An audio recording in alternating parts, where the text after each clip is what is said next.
Hey everyone, welcome to the UFO Hub live stream. Today's guest is going to be Penny Kelly, and I'm very excited to talk to her today. She's an author of several different books, but one particular one we'll start out with, and of course we're not going to be only limited to that topic, is called Ropes, A Book of Coming Changes. So I'm very glad that she was able to make it. It was kind of a last second thing in the extension invitation that I put out, and she agreed, and I was very happy about that. So usually I have some announcements, but let's actually just get straight to it and bring her in. Okay. Penny, yeah, welcome. Thanks for being on. You should be able to talk to me now. Okay. All right. I hear you loud and clear. Thank you for inviting me.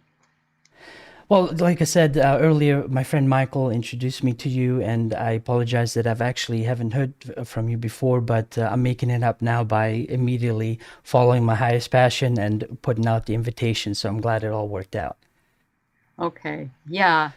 Yeah. Sometimes it can be last minute, and that's perfect.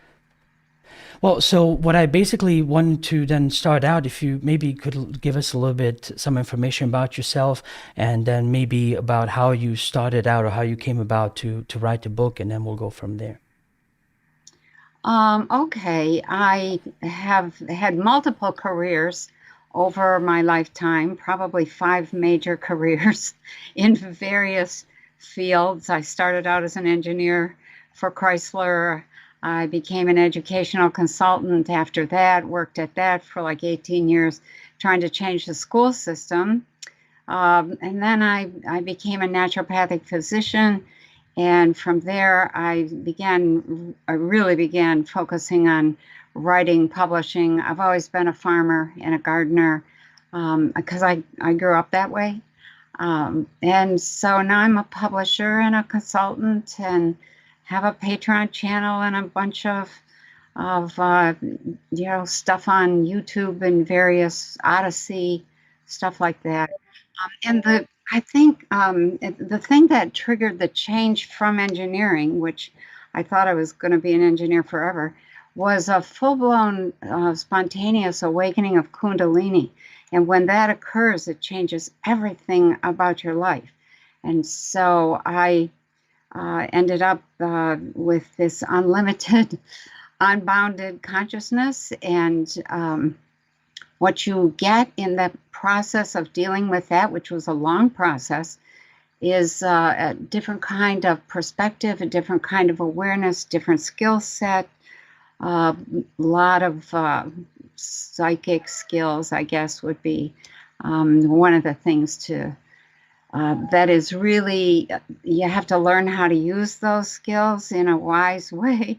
But then became fascinated by consciousness and have been involved in research into consciousness and studying consciousness for probably 43 years now.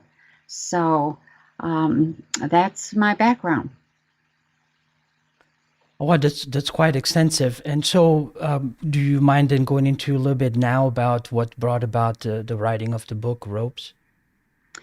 No, I think that's very appropriate. People always ask, who are the robes? Well, in the early days of Kundalini, when you have absolutely no boundaries on your consciousness, what I experienced was this group of little men in brown robes, about 7 of them, not very tall, very, very lighted. They had this glow around them. They would appear and disappear from my kitchen or my living room, and they always showed me pictures. And that was the first thing that they asked me the first time they appeared was, we have some pictures we would like to show you. And I'm like freaking out. But eventually, I think by about the 3rd visit, I agreed to look at the pictures thinking they would go away. And that did not occur. And I was so blown away by what they showed me over the next year and a half. This was 1979, 80, and part of 81, the first half of 81, that they were appearing, showing me detailed pictures of what was coming in our world. And then all of a sudden they disappeared after a couple of years. And I was relieved because I was having such difficulty managing my perception and consciousness that I was really glad that they were not adding to the burden of what I was knowing, which was a lot. And about 11 years later, out of the blue, with no warning, they showed up and said, we want you to write down what we showed you. And I was not very willing to do that. I didn't think I could do a good job. It ended up, they talked me into it. I started writing. It took about 6 years of going back because it was difficult to translate telepathic and experiential information into conversation. And that is how the book was written. I think it came out in 96 or 97. The first version was not very public. I didn't want to publish it because I thought people would think I was nuts. And some things happened that convinced me I should publish it. And it just took off. And without a single bit of advertising, has remained my top seller and I think most helpful book for people who are wanting to see the future and know what's coming. It's all in there. It's really, in some ways, they said, we want you to see this and share this with people, because if you don't have a picture of what's coming and you don't have an idea of what you could create, then all you're going to see is death and destruction. And here we are. So forgive me, maybe I missed it. Is it basically this happened because of your Kundalini opening, or just because you were open for this kind of thing to happen, or did you determine later on that there was another specific reason why this meeting occurred? No, I was not the least bit open. I was terrified. It was a result of Kundalini. What I discovered later, or figured out later, was that there are beings who make it their business to show up and help people who have had a sudden or massive awakening of consciousness. And they try to stabilize, they try to teach, they try to explain the world as it is, and there were quite a few visits. They didn't come every day, but there were probably, I think I wrote about 16 visits. There were several other visits that were just educational, where they were teaching me about frequencies and and some of the techniques and things like that. But I was pretty closed in the beginning. I wasn't the least bit interested in the future. I wasn't the least bit interested in anything to do with metaphysical stuff. I wasn't the least bit interested in taking responsibility for my life, which is what they kept insisting on. And it was a slow, grinding maturation process that occurred. It took 17 years for me to integrate the whole Kundalini thing, and the robes were very much a part of those early years of that. So, yeah, that's, you can get interested in all this stuff, but when you have a Kundalini experience, you're in it, whether you're interested or not, because it's happening to you. So you don't have to go into this quite yet, but just out of curiosity, so did this result in other contacts in coming up in the future? Were they pretty much your main go-to people, so to say? I'm not sure I understand what you mean. Other contacts. Did you only interact with them as this progressed, or was there then other interactions that resulted out of this, maybe through some other beings? That's what I mean. Yeah, there were a lot of others. I now maintain relationships and interactions with people and beings and forms of consciousness in many dimensions of existence, and that includes plants and animals, and everything is conscious. Everything can be communicated with, and there's a whole world of other people out there, other humanoid beings out there, having life experiences, et cetera, et cetera. And so I do have one of the things that occurs when you have a full-blown Kundalini experience is that you are aware immediately, almost immediately, of all of your past lives, everywhere you've been, other planetary systems, other reality systems. And so one of the things that became very clear early on that I really struggled with was the fact that I was here sort of on a mission, and very intensely interested in a particular outcome.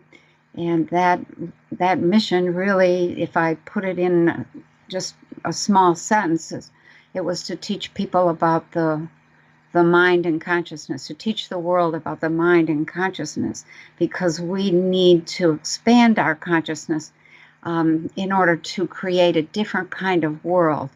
You've heard the saying that you can't solve a problem at the same level of consciousness that created it.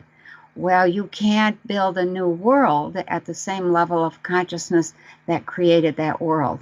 And so my particular goal, and I'm not the only one, there's a group, quite a large group of us that are here working, was to really expand consciousness in order to make it through this transition. It's a huge transition that we're going through, and be able to build an entirely new system, an entirely new reality system.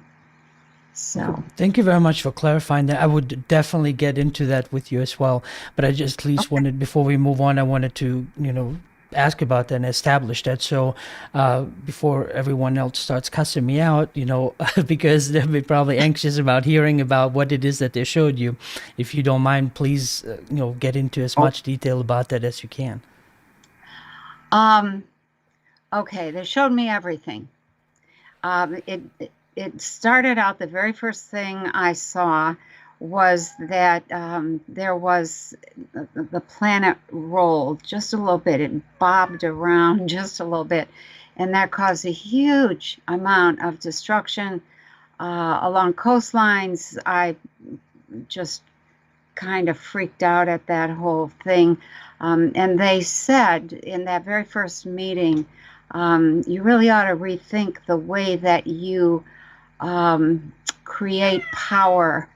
Hang on a second, I got a cat that's insisting on some attention here. Okay, that's all right. So they asked this question that has stayed with me forever. Are you certain that the electrical grid that you have is the best way to deliver power to people? Are you sure that the high dam is the best way to generate electricity?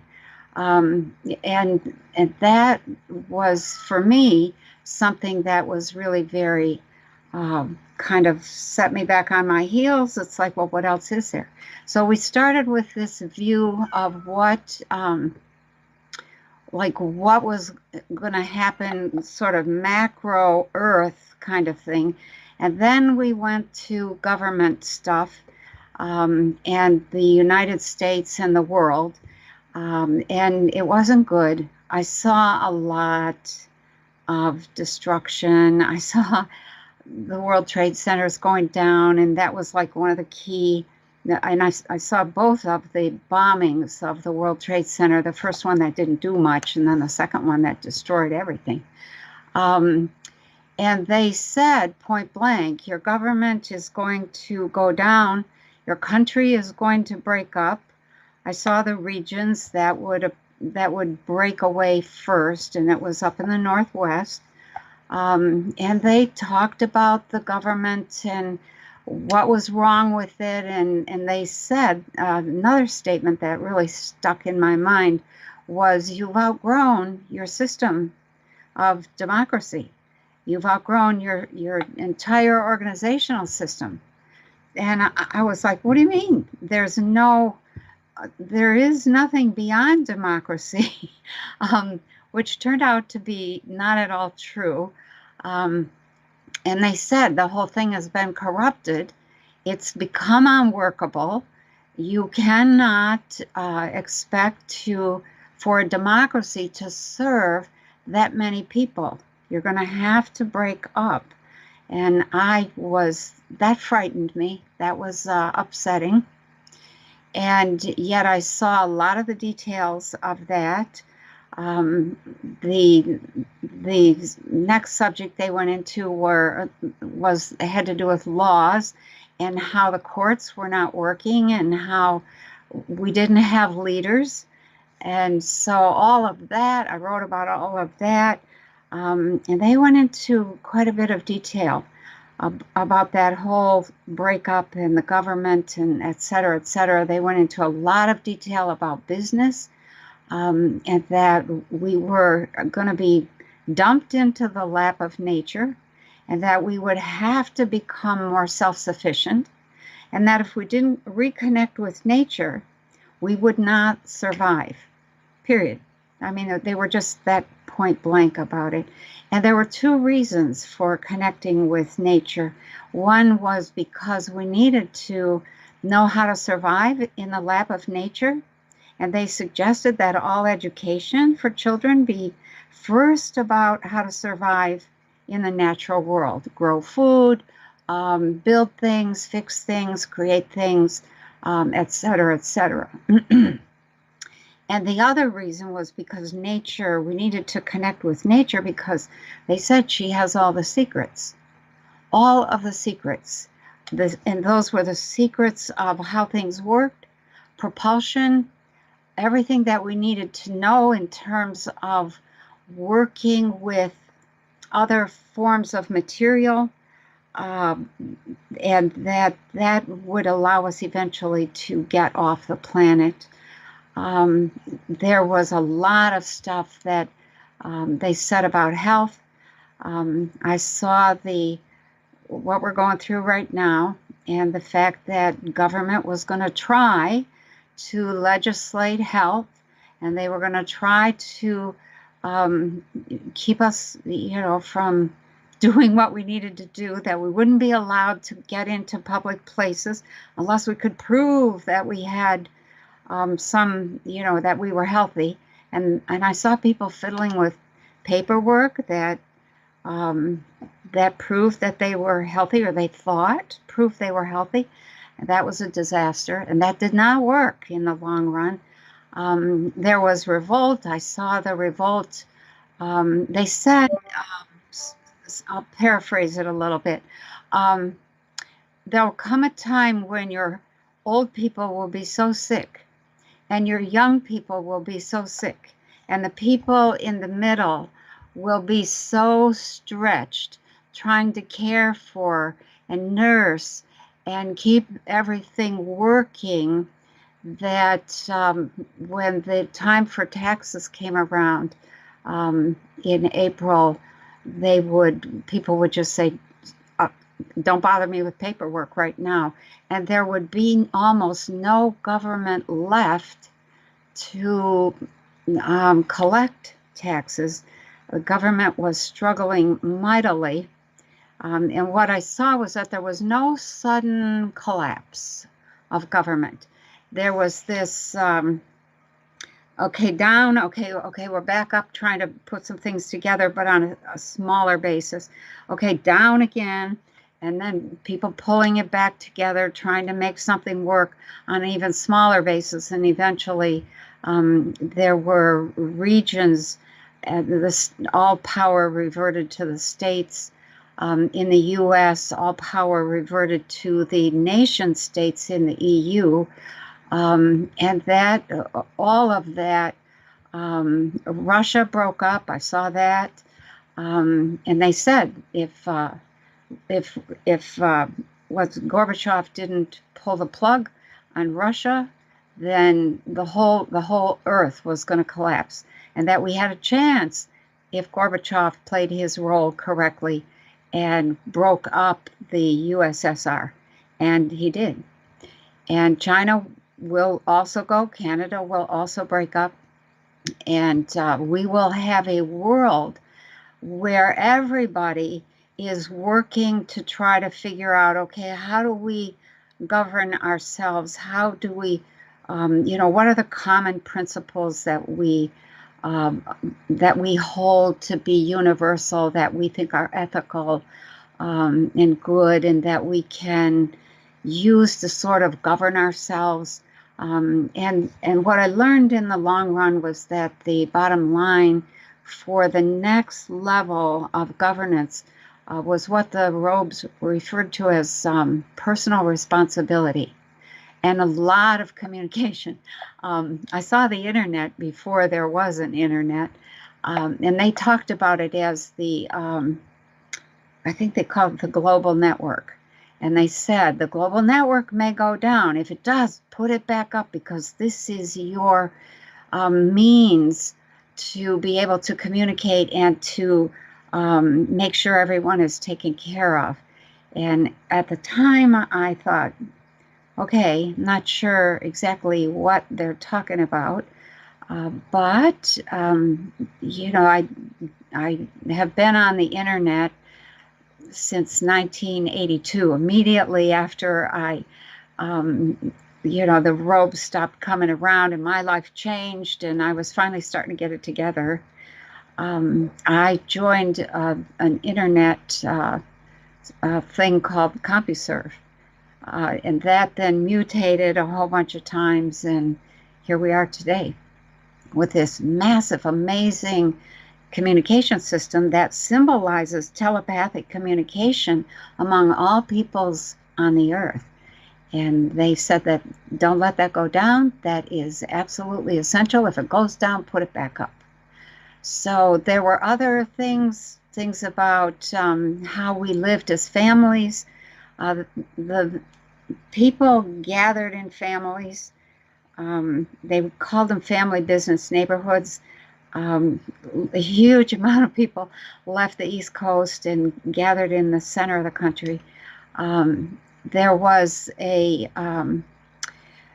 family business neighborhoods were anywhere, some of them were kind of small, 200 people, but some of them were like a whole town, 20 or 2,000 people.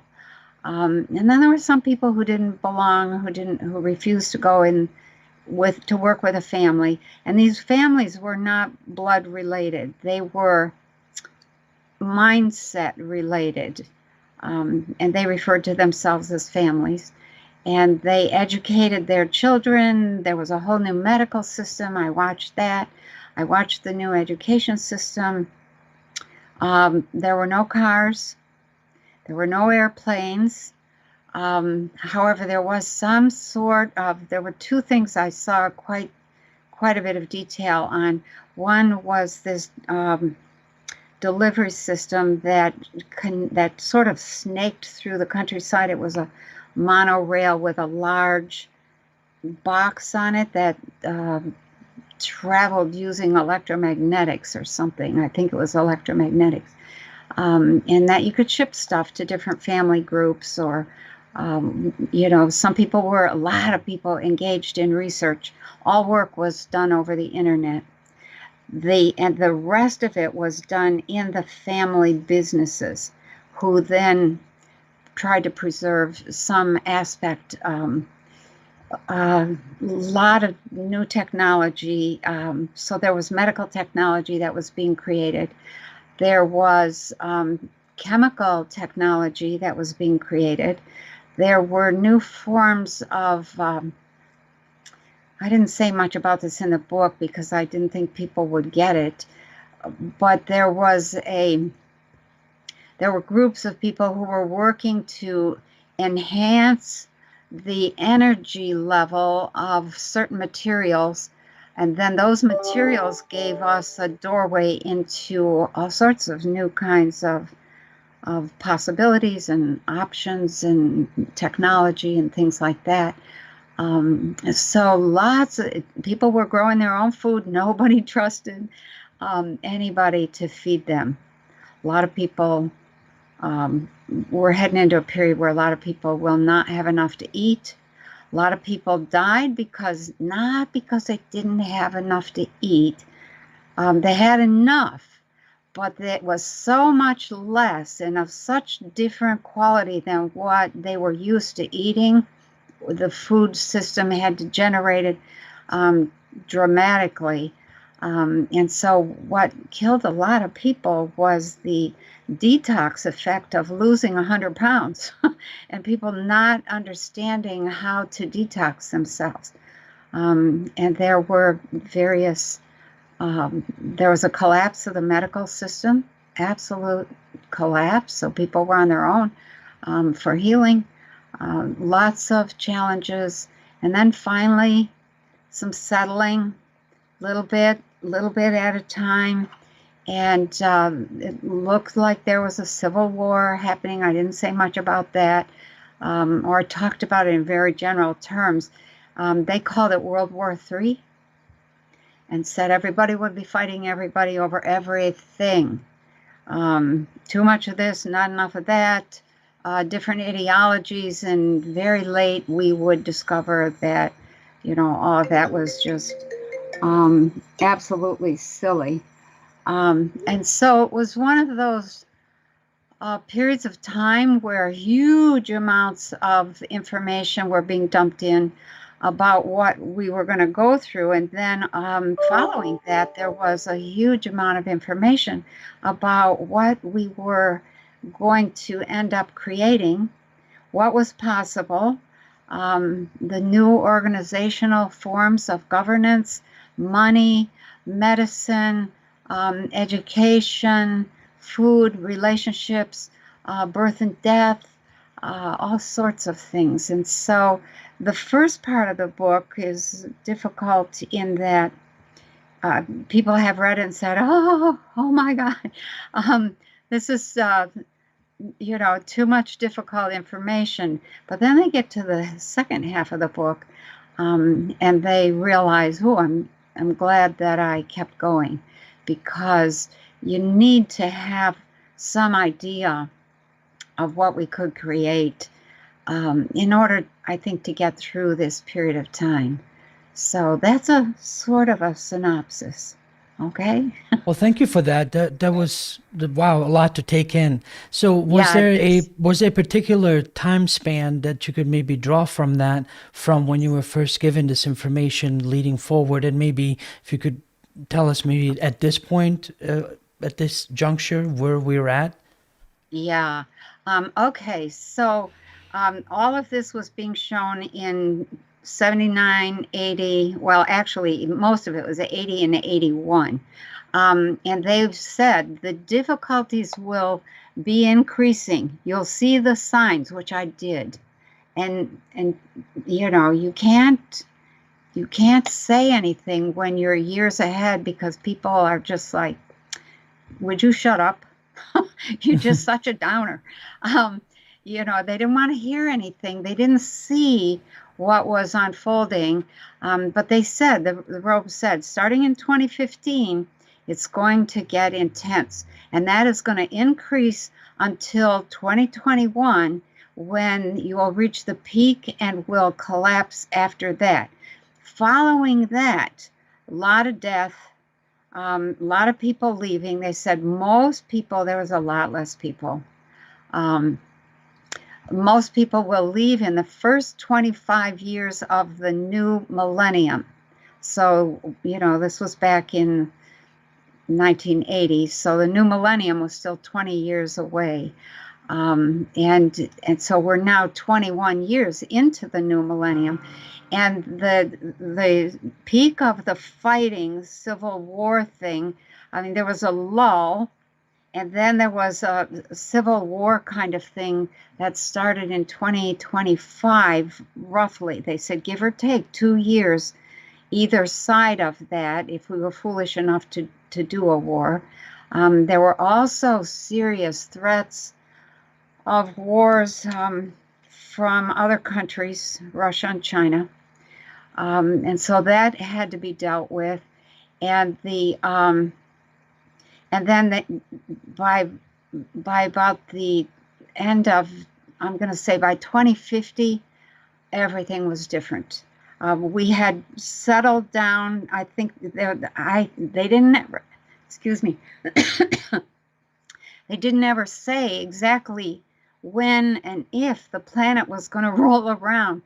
But in looking clairvoyantly, that happened somewhere between 2029 and 2039. And that causes a lot of havoc right there. And so we have some difficult times to go through.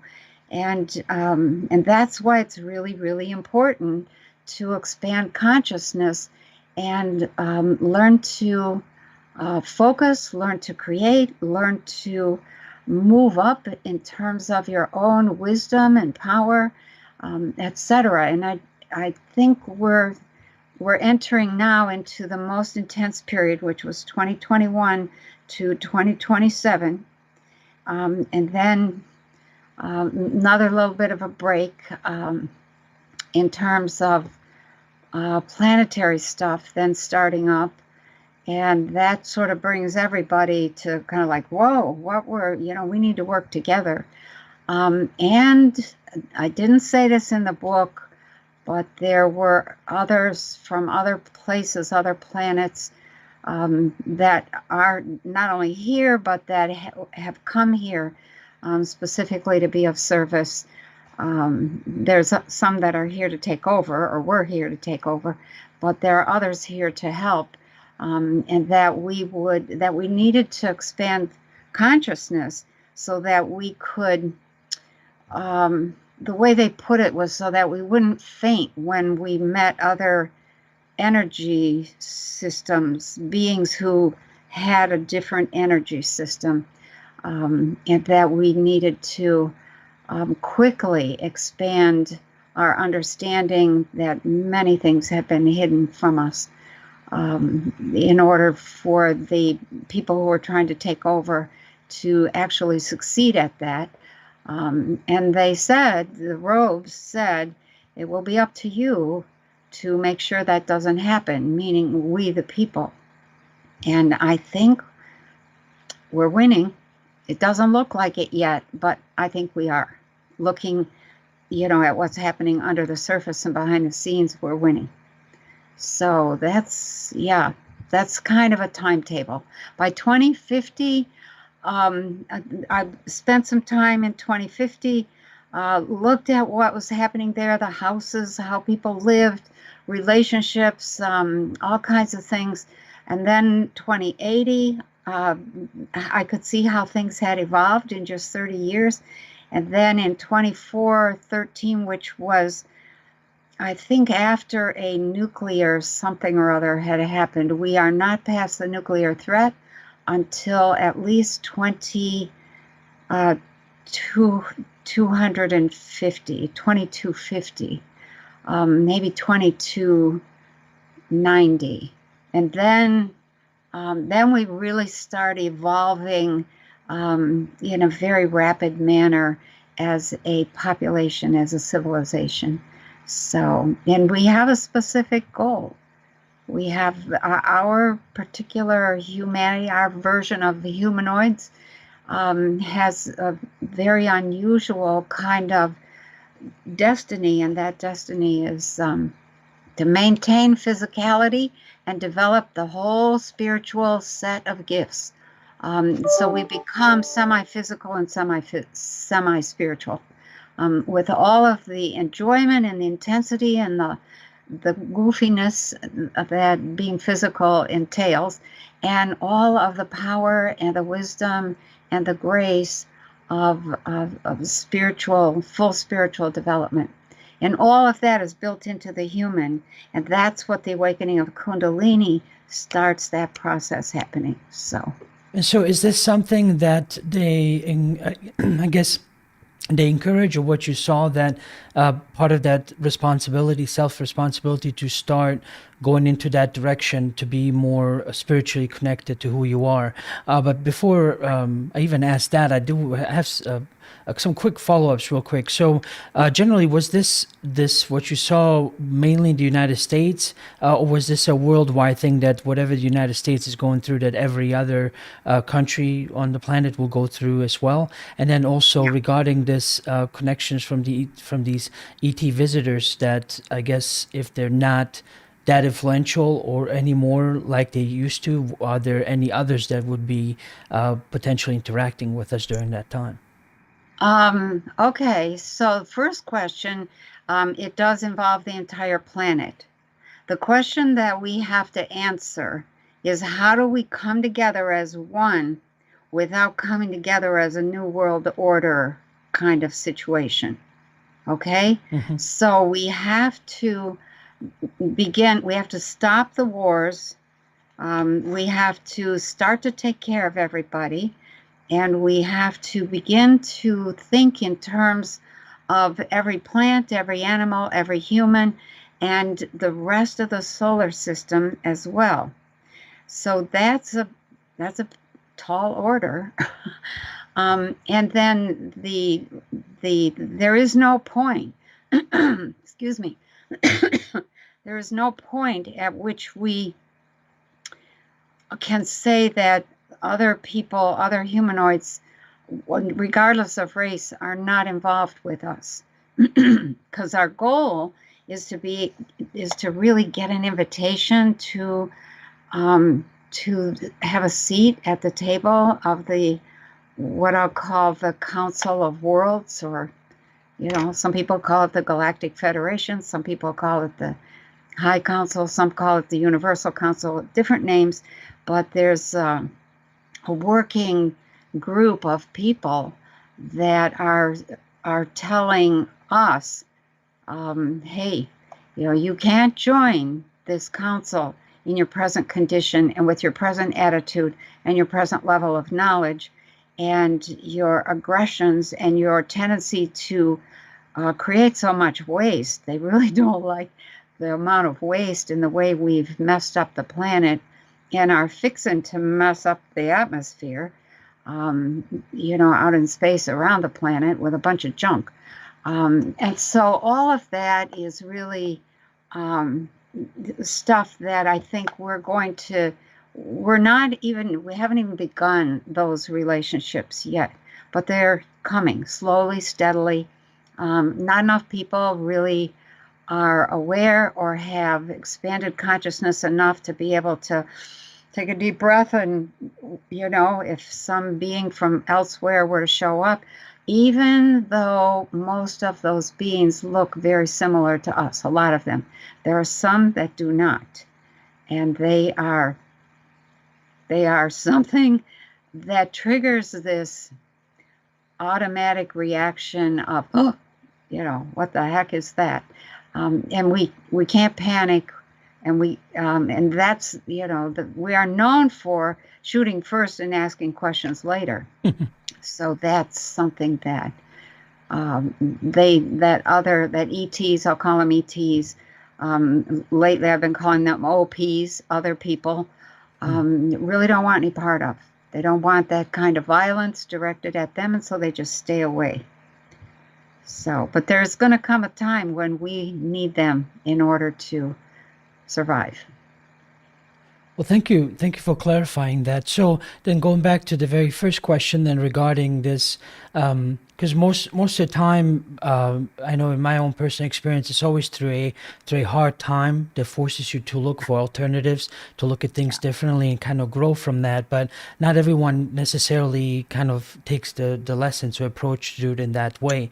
What suggestions might you have for a person, let's say just find a way to live now, to even bother to go into the direction of, hey, what else do I need to look into spiritually? Wow. So I cannot. So let me just kind of be blunt here. The people who refuse to grow and to expand consciousness did not survive. They were fixed on the old way. They were fixed on the old system. They went down with the old system, a lot of them, many more than needed to. So that, I think, is tragic. One of the wonderful things about the mass of consciousness that we have here right now is that if we could get it pointed all kind of going in the right direction, it would be a massive amount of power that would really be good for everybody. But I didn't see that happening. The robes did not think that was going to happen as smoothly as it could have. So so I'm one of the people here teaching. I teach classes. I tell people, find a teacher. Find as many teachers as you can. Read, get outside the box. Stop listening to the current authorities and develop your own inner authority. That was one of the things the robes, I'll use the word harped on a lot. They brought that up again and again. You have lost your inner authority, and now all of you sit around waiting to be told what to think, what to do, how to behave. and you're not going to survive if you keep doing that. So the warning is there. Get outside the old box. I think the thing that I would say is that give yourself time. You don't have to change overnight. You can't change overnight. It's too stressful. It's something that you have to integrate. I think another thing I would say is it's really important to understand the new science. The new science is plasma physics. All of the stuff that we had with Descartes and Newton was wonderful for its time. All of the stuff we had with Einstein was good for its time. Well, now we have plasma physics, and what that makes possible is an entirely new world. And if you don't understand that, you're going to struggle to get involved to be able to understand, to be able to accept the kinds of things that are possible once you understand the true nature of reality. So, there's a bunch of us that teach classes. I teach classes. I teach on my YouTube and Patreon channels as much as possible. I'm so grateful for the people who are on Patreon because that helps to support me. But it can't be limited to just that. It really needs to be out there for a lot of people in order to reduce the danger of violence and misunderstanding. So all of that is really, it's out there. Go looking. Read. A lot of people don't read anymore. But there are good books out there that explain things, and watch videos, listen, talk, join something. Okay? The things that go away that have always steadied us are the government, the financial system, the religious system, the education system, and the family system as we knew it.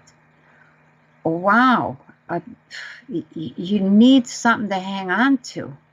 So allow yourself to change, allow yourself, I say one of my favorite things, I say this to my kids and even my students all the time, let yourself love and let that love change you. It's once you trust your love, then you're going to trust your own inner authority. And that's what's needed.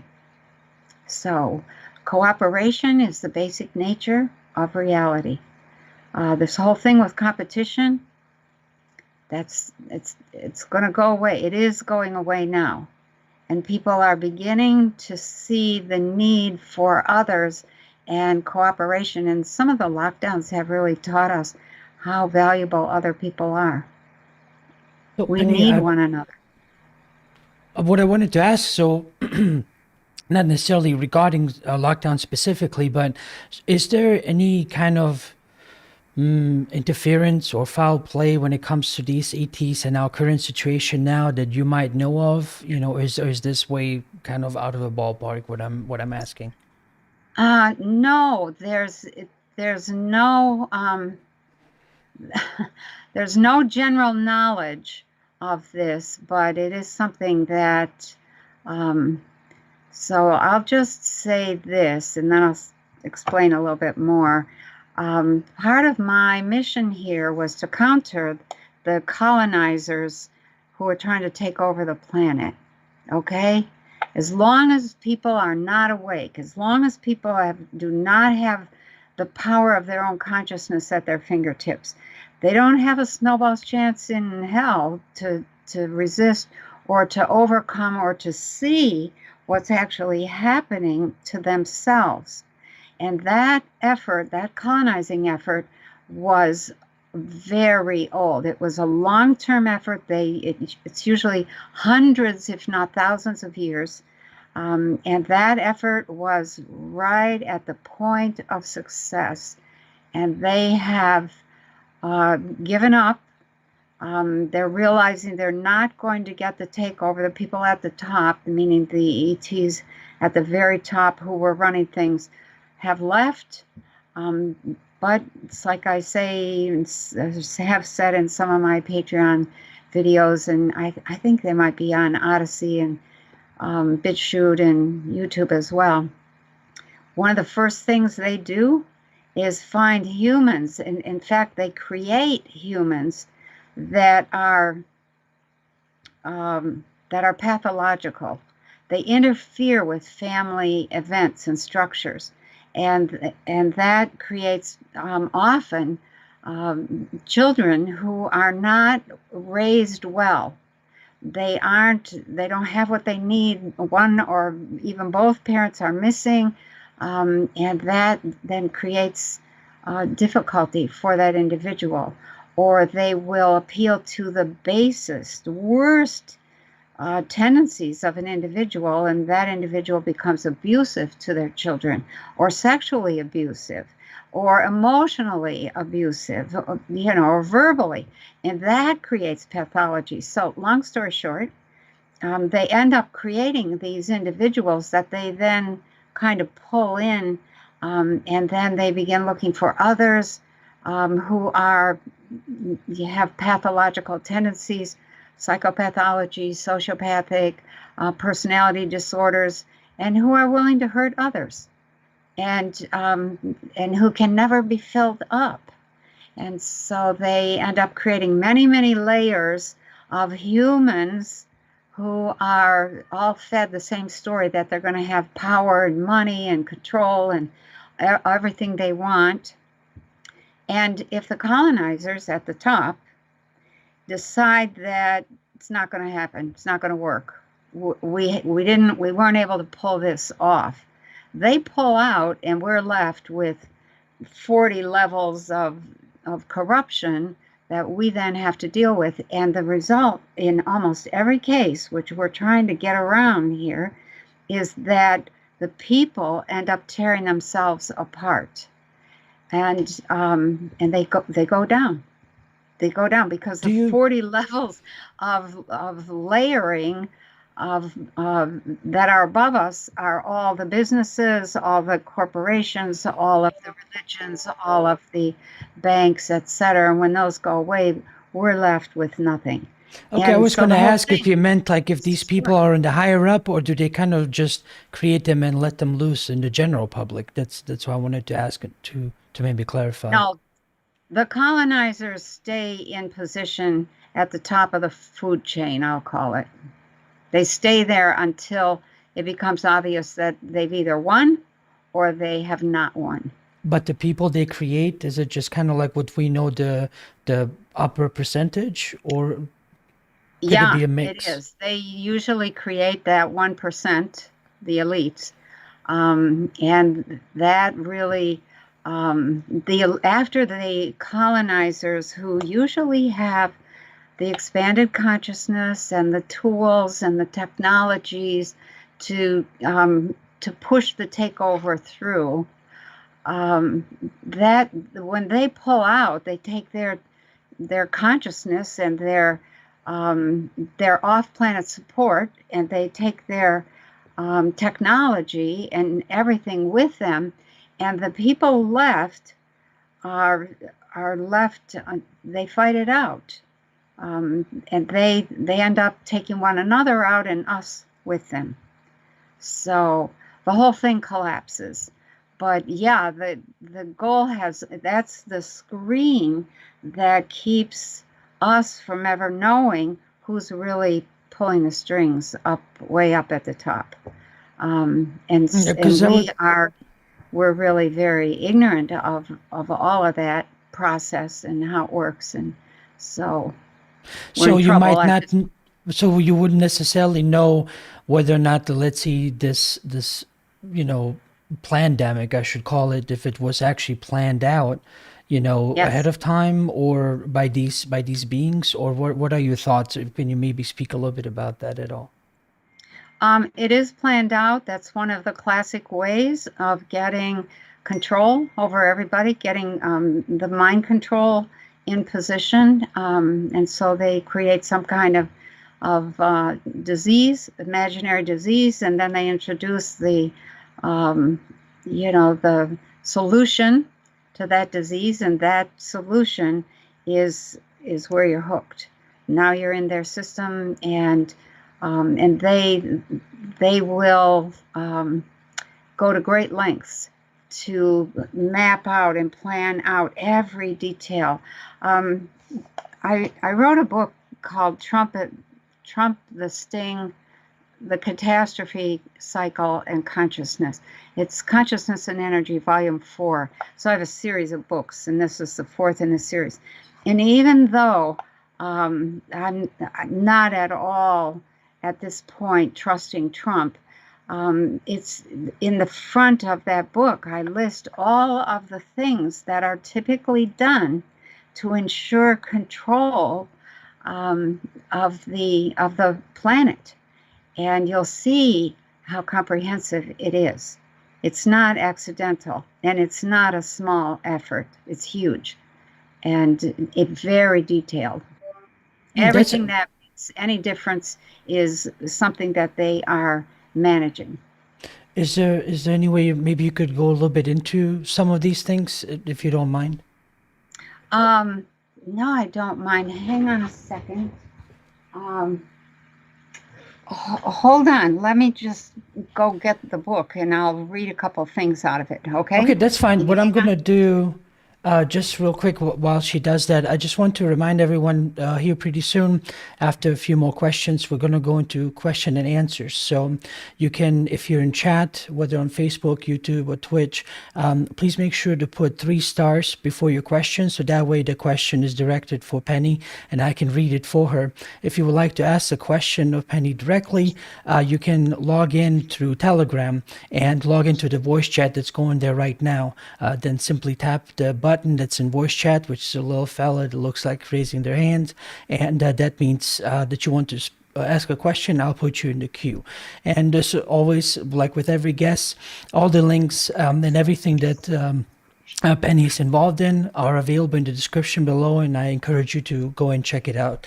So, but yeah, we will go into that a little bit after I ask a few more questions, and after Penny gets a chance to answer this one as well. But excuse me, the link specifically for Telegram is in the description as well. So I would be probably asking enough questions that if you don't have Telegram, it should give you enough time to get it, install it, and you'll be able to speak to her as well. So Penny, I was just filling in everyone else on the things that that is coming up. But please, if you have your book available and whatever you were wanting to talk about next. Okay, I'll just read a few of these things, okay? Because there's a lot, and there's a lot of Yes, please do. So the first thing that they do is introduce money and the concept of religion and the concept of the corporate. Okay, those are signs that your planet is under takeover processes. Okay, so they get control of all banking and financial systems. They use the banking system to control people as needed. They develop credit scores to control financial compliance and assure a steady flow of money into the system. And that money is used to pay the humans who are co-opted. Okay, they set up sources of income. They produce and sell drugs. They build and license private prisons.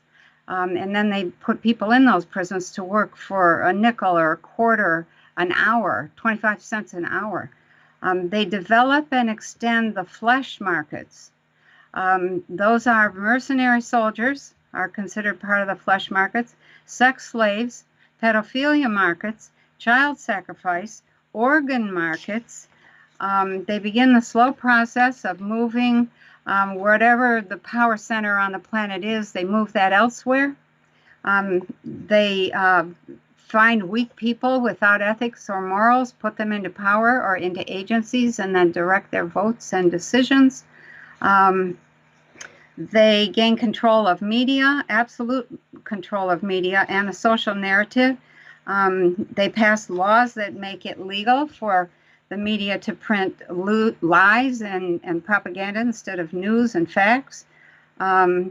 They They've developed a hidden network of psychiatrists and psychologists and therapists who are skilled at splitting a human mind into multiple personalities, hypnotizing one of those personalities to kill on command, hypnotizing personalities to immediately commit suicide after they have carried out some kind of kill on command order. And they use this psychiatric network to create sleeper cells, individuals who will carry out mass shootings on command. They use movies as a messaging system, provide a source of income, to the cabal. And they provide sources of beautiful people who can be used for sexual payoffs and favors. They use false flag events all over the place to create pressure and gain compliance. They get control of whatever form of governance. They rig machines, voting machines, set up sophisticated surveillance, kill anybody who figures out what's going on, pass laws that weaken the Constitution and for people and strengthen the rights for corporations. Corporate means, corpus means body. They get control of agriculture, seeds, and the food supply. They set recommended daily allowances that are barely enough to keep people alive. They lower nutrition levels, which lowers IQ. They promote a food pyramid that recommends critically needed foods, or that fails to recommend critically needed foods, or foods that promote dementia, Alzheimer's, all kinds of stuff. They promote the use of poisonous pesticides, herbicides, fungicides, and heavy metals. They create all kinds of harmful bacteria and other organisms. They set up international trade agreements that channel money, food, and goods to various countries as desired. They create shortages as needed anywhere in the world, undermine every country's ability to be self-sufficient as a critical piece, and gain control of the medical system. They gain control of the education system and design curricula that dumb down the majority. They create institutions and private foundations that can be used to launder money and promote socialist agendas while serving as slush funds and private pocketbooks for the cabal.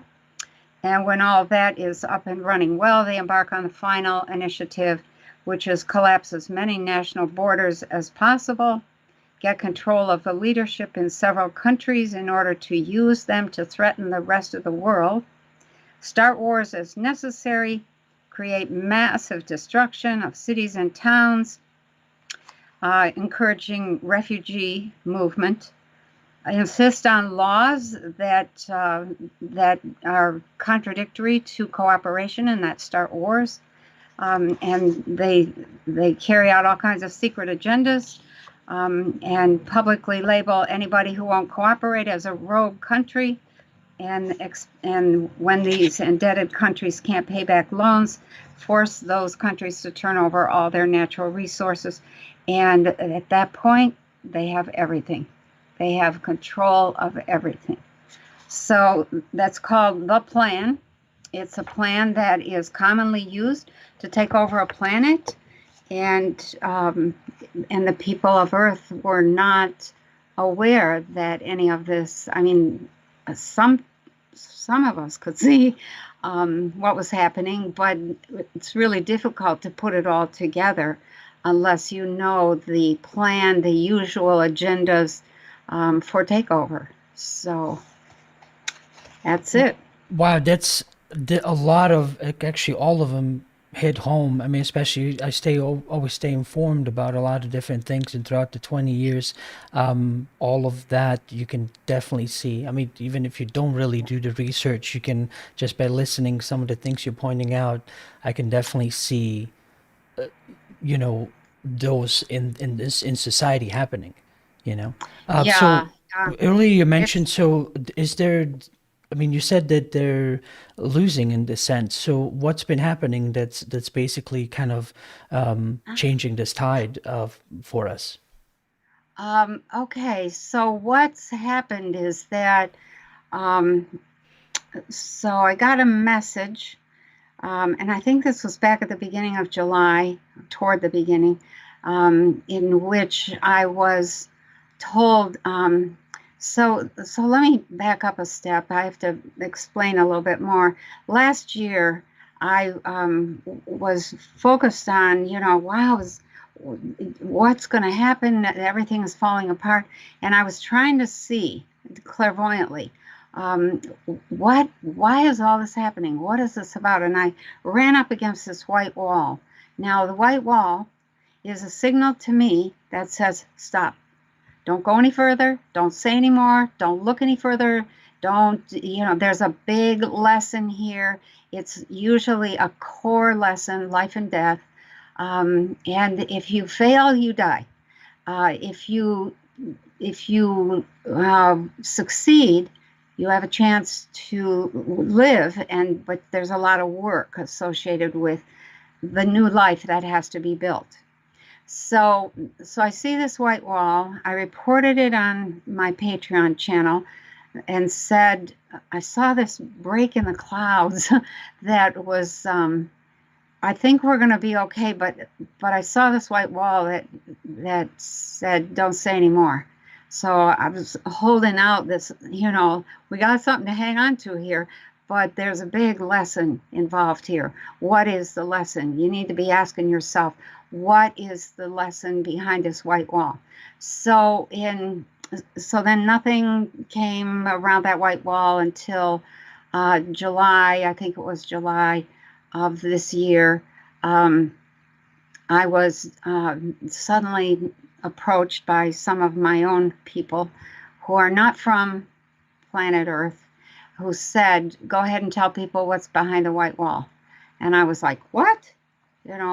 Why? What is it going to ruin the lesson?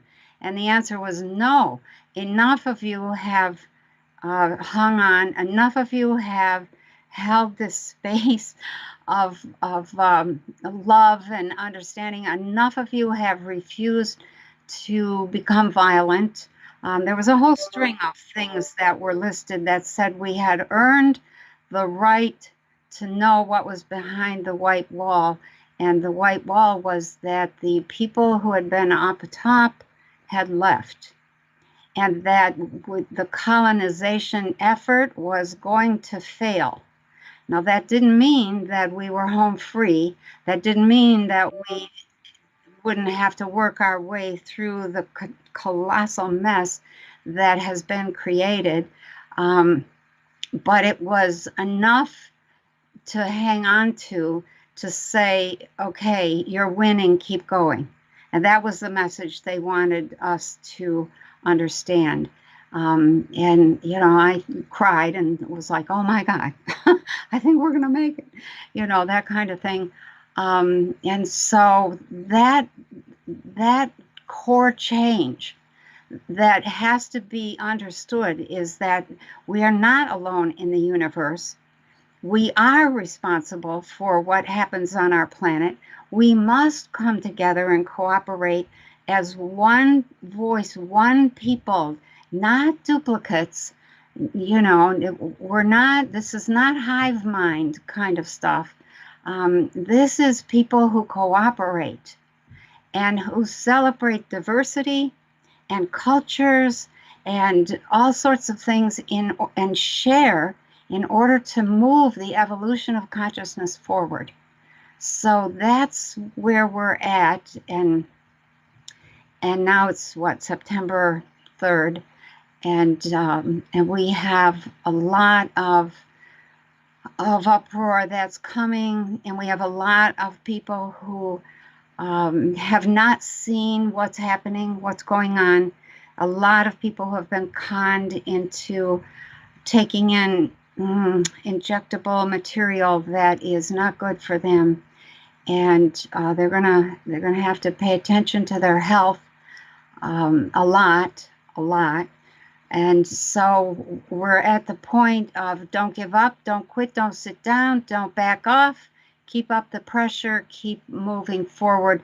They are going to collapse. And when I look ahead, the collapse is kind of a slow collapse that begins maybe this middle of October and extends through to January.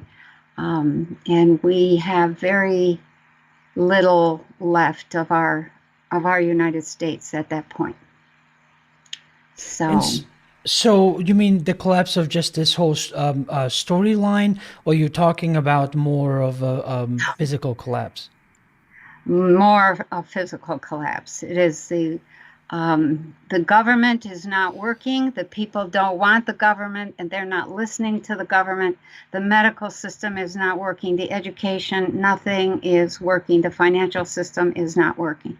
So a lot of things just stop working or are working so poorly that people are incredibly frustrated, and that causes some anger.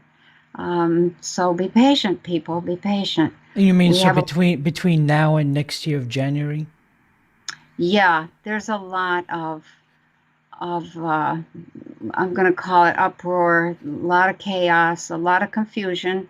I think one of the big things that has kind of been the carrot out there, for people is Trump is going to return. Trump is going to return. I do not see Trump returning, and there is no restoration of our government, and we are left with what we have right now, which continues to come apart, and they don't have any money, and they're not going to have any money, and that the whole thing. And this is also true in England and Italy and France and Germany and a lot of places. Australia has a massive fight ahead of them. Brazil has difficulties coming. A lot of countries in South America. There's not very many places that will be calm and confident. I mean, they could be if we just kind of came together and said, this is what we're going to do in this area, this region, and then proceed to do that in a quiet, gentle, nonviolent way. A lot of things could change very, very quickly. And they're going to change either way. So, Right. So why do it the hard way? And so, Penny, I want to ask one more question, and then if you're okay, I figured we'll go into some Q&A then. Okay, yeah. Okay, good deal. So, regarding this, what you were talking about, the thing that a lot of us are, almost being convinced, and some countries even forced to inject into ourselves. What I wanted to ask regarding that, it's almost become like, well, it's not almost, it has become this divide. Just even today, from a close friend of mine, I mean, relationships that have been going on for 20, 30 plus years. This has kind of been this line in the sand, to where they're being disinvited from parties. They're being basically all contact has been broken off, and so. Is this also still like kind of like the last bit of a death rattle of the system before a more apparent information will come later, or is this just what we're talking about earlier, between those that are still asleep and those that are wanting to, I guess, awaken, for lack of a better word? Okay, so I think what I hear is you kind of put two different things in there. So the people who get the shot and the people who don't, there's no need for them to distrust one another. There are all sorts of information out there about how to detox yourself. I think we're moving into frequency medicine. Frequency medicine dissolves certain substances or cuts the frequency of certain materials, and therefore the ability. This is why it's important to understand plasma physics and frequency. When you can erase a substance, then it's no longer a problem. We don't need to be fighting the people who have gotten the shot versus people who haven't. We don't need to be afraid of one another. We need to be helping one another, because the ones who got the shot are going to need to detox, and they're going to need to pay attention to their health. They're going to need to keep a health kit on hand that has certain things in it at all times. They can't afford to backslide on their health. So that's one thing. And then in terms of the the governmental thing and the mandates and all that sort of thing, I think most of that can just be ignored. People just need to walk away. One of the things the robes said to me way back when was, you will find that the thing that takes them down, them meaning the elites and the people at the top, is when you stop participating, when everybody sits down in their house, refuses to go to work, refuses to spend any money, and the whole world shuts down except for the nuclear plants. You can't afford to shut those down for 3 days, 4 days, 5 days. And that will teach two things. One, it will teach the people who think they're in power that no, they don't have all the power. And it will teach the people who are sitting, they likened it to an old-fashioned sit-in that kids used to do back in the 60s. They said the people who sit in their houses will discover the power of not doing. They will discover their power. And that if you want a new world, you have to stop participating in the old one. Well, in order to stop participating in the old one, you need to build relationships. And we need to eat a little humble pie and say, I need some help here, or I need this, or what would you do about that, or what do you know about such and such? So that's at least a part of an answer.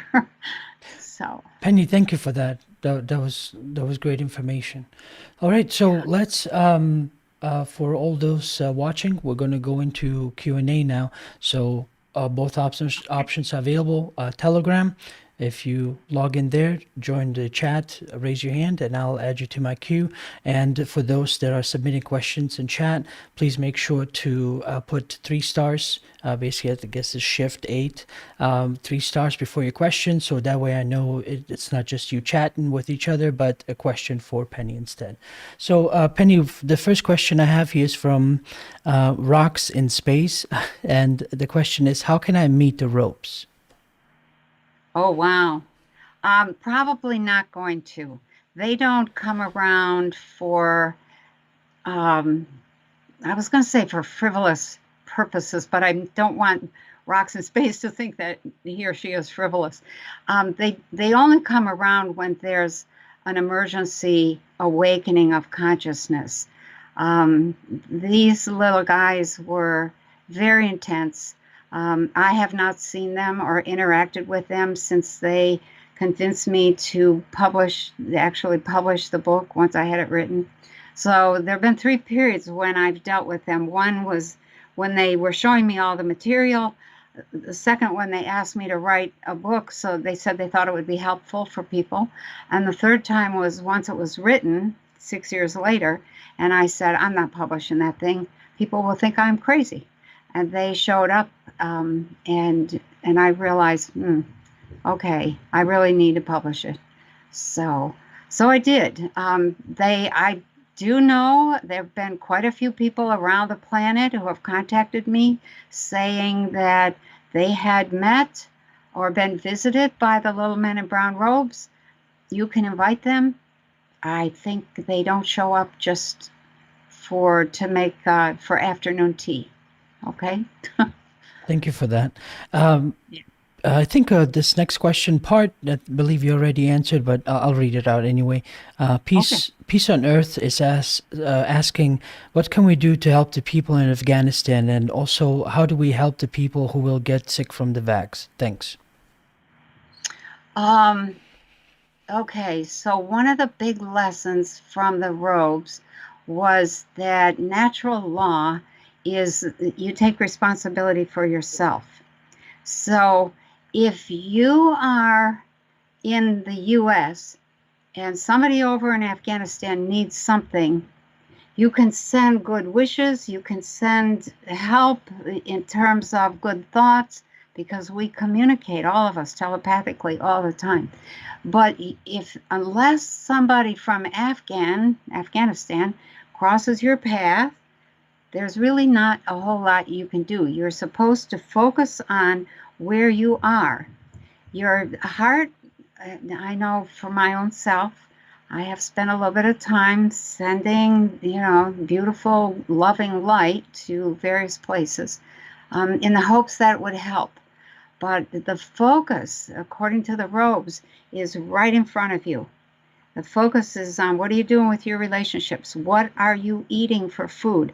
What are you doing to keep your house maintainable? What are you doing to move yourself towards self-sufficiency in terms of education, in terms of medicine, in terms of food, in terms of work, etc.?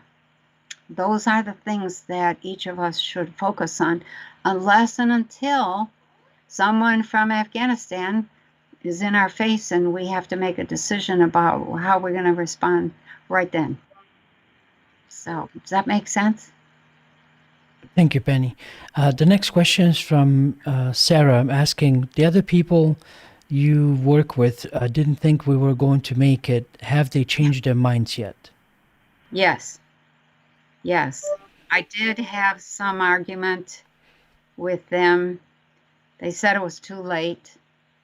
And I did argue back, and I had to be pretty aggressive. They don't like that, but I did make an impact, and they did not give up.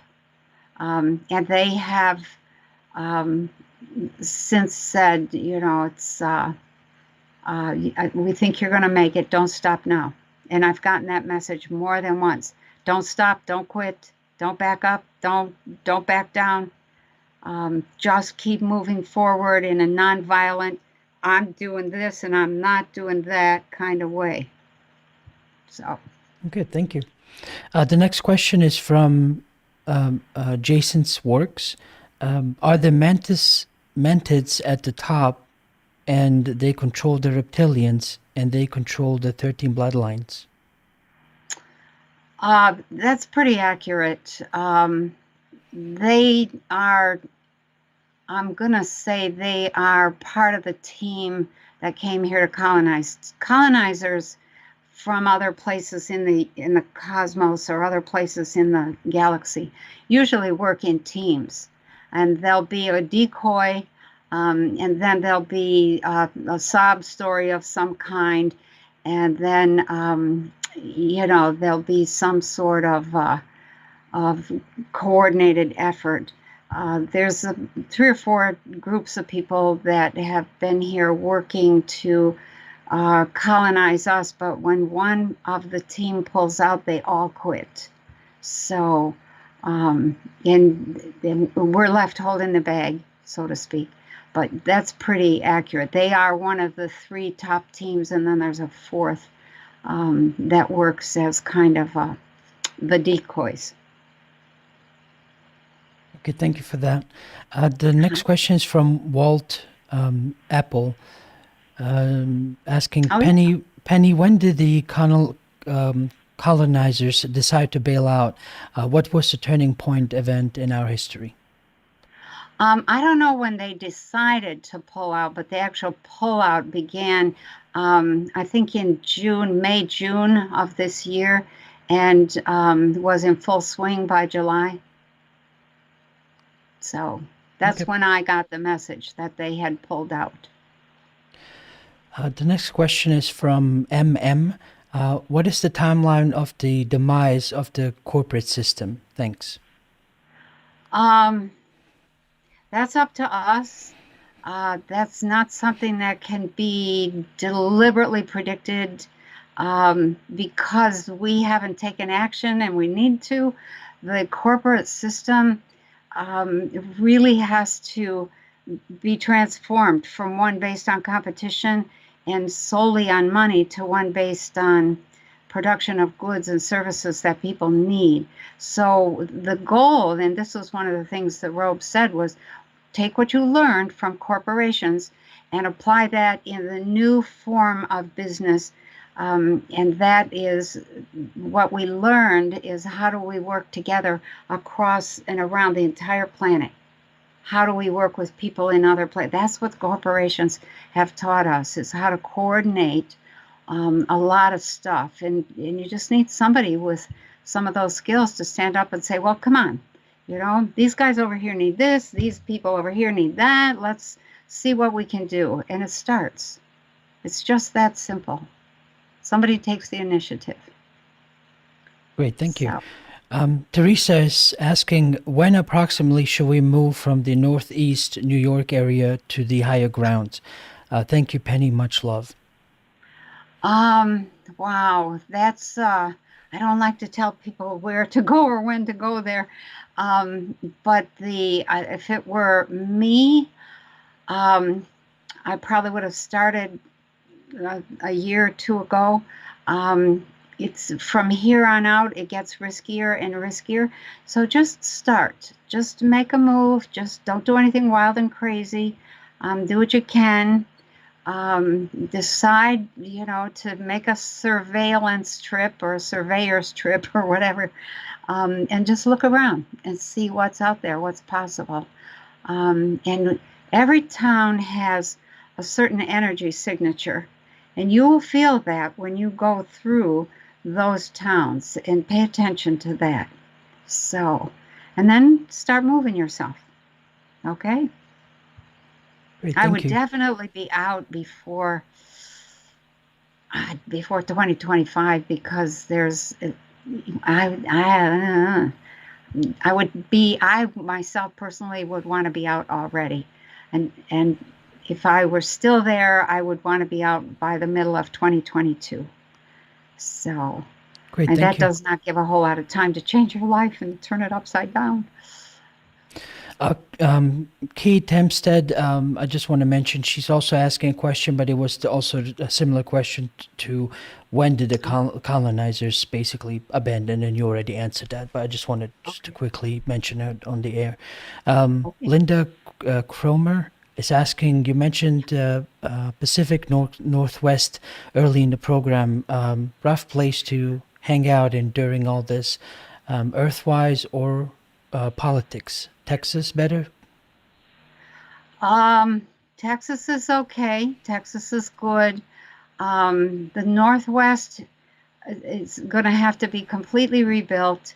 I have seen some great difficulty there, not just political and financial, but earth changes kind of difficulty. So I've said to people, you might want to get on the other side of the Rocky Mountain, the range, the Rocky Mountain range. And anywhere on the east side of the Rockies is probably acceptable. So Arkansas is fine? Arkansas is fine, yeah. Just a selfish question. That's where I am at. So I wanted to know Oh, while we're on the okay. subject. All right. Yes. Muse, I'm not sure how to pronounce his name, MEWS, is asking, I got the vax and feel good now, but what do I need to have on hand in case I ever don't feel well? So the medicine kit that I recommend starts with Oxy Life Force. It's an oxygen elixir, and you just take some drops every day. You can get it from gethealthyagain.biz. It's gethealthyagain.biz. And just type in their search box Oxy Life Force, or you can use Oxy DHQ, which is even more powerful. If you get, into the COVID thing, you could probably take the both of them together. So that's one thing. The second thing is have zinc on hand, 50 milligram tablets or capsules. Capsules are better, they're easier to absorb. Have some glutathione on hand. It's like vitamin C on steroids. If you don't have glutathione, at least have vitamin C. have some oscillococcinum. It's a homeopathic remedy, and it's spelled OSCILLOCOCCINUM, and it is a very powerful flu medicine. And since this whole thing is based on, it's a rough form of the flu, you can maybe have some of that on hand. I took that when I got it. And I also took a homeopathic remedy at the same time called Mercurius Vivus 200X, which is the strength of the formula. So oscillococcinum and Mercurius Vivus, I took both of those. I took vitamin B6 every hour. I took glutathione, and I took a little bit of the oxygen. So that set of things, let's see if I missed anything here. No, that's it. The zinc is the primary thing. If you can't get anything else, have zinc on hand. That really makes a huge difference. So zinc just destroys the virus. Okay. Good, thank you. You can use some of the things that are out there that start with I and end with mectin. That helps deliver the zinc a little better. And I don't know if you can get the thing that starts with hydroxy. I won't say the whole thing, but both of those are very, very good at delivering the zinc into the cells. So that's what you want, is to destroy the virus before it can spread. So. Okay, thank you for that. Also, Okay. so real quick, for those still on Telegram, you can still ask questions, so don't be shy. Deborah F. Faust is basically kind of making a statement. Says, "Hi Penny, a Kundalini query on my work on expanding consciousness. My experience of I guess Kundalini, have all been in the have been in the lucid OOB state, which flows through to physical. Comments?" Yeah, that's exactly right. It's a little. Let me say this: Kundalini can occur whether you're awake or asleep. You can get into a state of consciousness that invites that rush of energy. So it's valid either way. It continues to transform you, and it continues to make your consciousness or expand your consciousness in ways that, if you can follow through on what I'll call in the waking hours, then you can begin to really know. The goal is not to, how do I say this? The goal is to be able to operate in the physical reality system with all the power and wisdom and grace that all the systems offer, that all the higher dimensions offer. So, just be aware that it's a lot of people, I don't think Deb is included here, but a lot of people go after spiritual experiences as kind of a thrill. Kundalini is not one that you want to go after for thrills, because it has some dangers associated with it. But the gifts, if you can get through it, the gifts are tremendous and well worth it. So, Okay, I know I said something contradictory there. So, great. Thanks, Penny. Nathan on Telegram, you're unmuted. If you want to ask a question, unmute yourself and go ahead.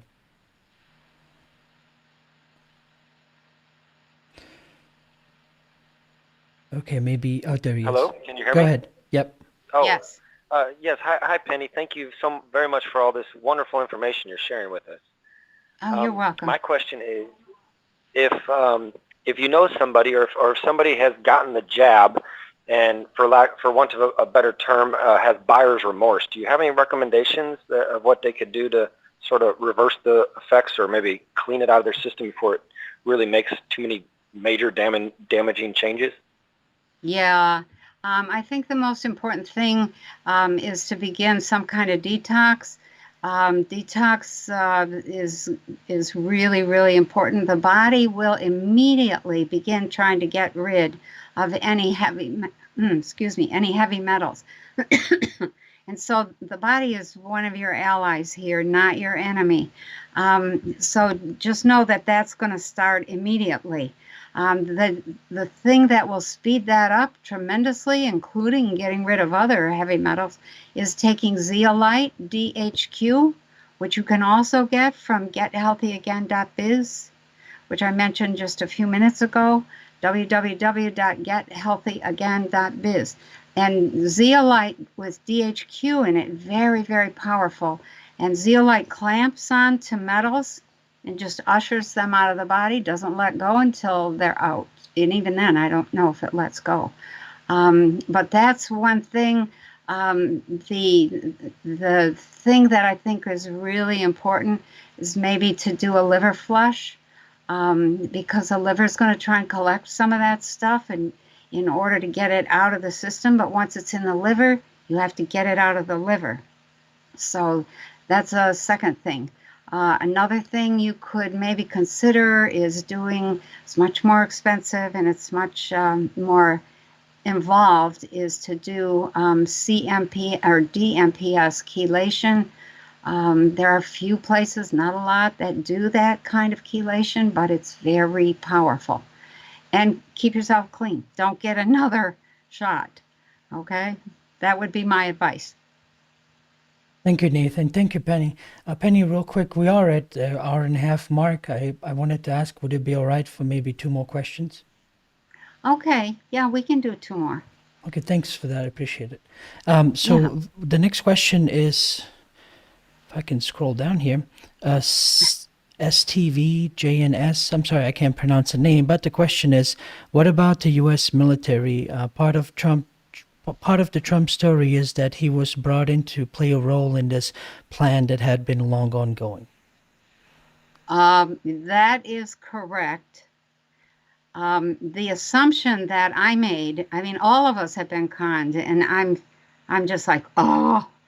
But the assumption that was made by all of us, I think, including myself, was that he was invited to become the president, and promised that he was guaranteed that he would be kept safe, but that the military they're all involved in that. The military, Trump, the Biden, the Democrats, the Republicans, the corporations, they're all in on it. They're all trying to push this agenda that is now failing miserably, and they really don't have a whole lot to hang on to.